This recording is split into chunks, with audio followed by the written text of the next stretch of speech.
മറ്റുള്ളവരിൽ നിന്നും കേട്ടറിയുന്ന കേരളമല്ല, നേരിട്ട് അനുഭവിച്ചറിയുന്ന കേരളം. പ്രത്യേകിച്ച് BJP-ക്കാരും RSSകാരും കേരളത്തെക്കുറിച്ച് പ്രചരിപ്പിക്കുന്നത് പൊള്ളയായ ആരോപണങ്ങളും കാഴ്ചപ്പാടുകളുമാണ്.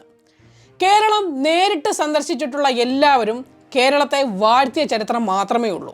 ആതിഥേയത്വത്തിലാണെങ്കിലും വികസനങ്ങളിലാണെങ്കിലും സംസ്കാരത്തിലാണെങ്കിലും കേരളം തുറന്നിടുന്നത് ഒരു വിശാലമായ കാഴ്ചപ്പാടും അനുഭവവും തന്നെയാണ്. അതിന് ഒരു ഉദാഹരണം കൂടിയാണ് കഴിഞ്ഞ ദിവസം കേരളത്തിലെത്തിയ രാഷ്ട്രപതി ദ്രൗപദി മുർമുവിന്റെ വാക്കുകൾ. മാനവ വികസന സൂചികകളിൽ കേരളം മറ്റ് സംസ്ഥാനങ്ങൾക്ക് മാതൃകയാണെന്നും സാക്ഷരതയുടെയും വിദ്യാഭ്യാസത്തിന്റെയും വിജ്ഞാനത്തിന്റെയും ശക്തിയിലാണ് കേരളം മുന്നിട്ട് നിൽക്കുന്നതെന്നുമുള്ള രാഷ്ട്രപതിയുടെ വാക്കുകൾക്ക് നിലവിലെ രാഷ്ട്രീയ സാഹചര്യത്തിൽ വലിയ പ്രാധാന്യമാണുള്ളത്. The light of education illuminates the path to individual and collective progress.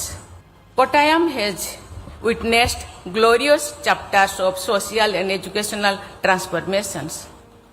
The great movement for eradication of untouchability, famous as Vaikom Satyagraha, took place in Kottayam 100 years ago.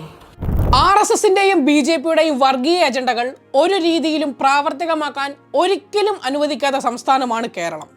വർഗീയതയുടെ തീനാളങ്ങളെ കെടുത്താൻ മലയാളികൾക്ക് രാഷ്ട്രീയത്തിന്റെ ആവശ്യമില്ല, മറിച്ച് രാഷ്ട്രീയ ബോധം മാത്രം മതി. കേരളത്തിനെതിരെ കേരള സ്റ്റോറി എന്ന സിനിമയിറക്കി അപമാനിക്കാൻ ശ്രമിച്ചപ്പോഴും സംസ്ഥാനം ഒറ്റക്കെട്ടായി എതിർത്തു നിന്നിരുന്നു.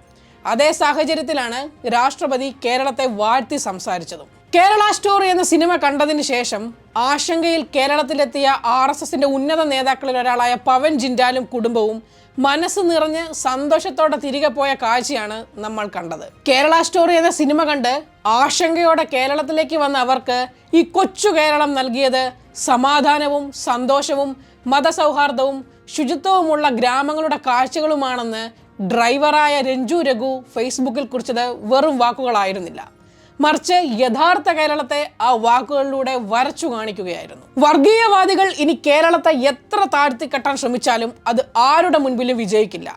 കാരണം മലയാളികളും നമ്മുടെ നാടും അത് അനുവദിക്കില്ല എന്നത് തന്നെയാണ് വാസ്തവം.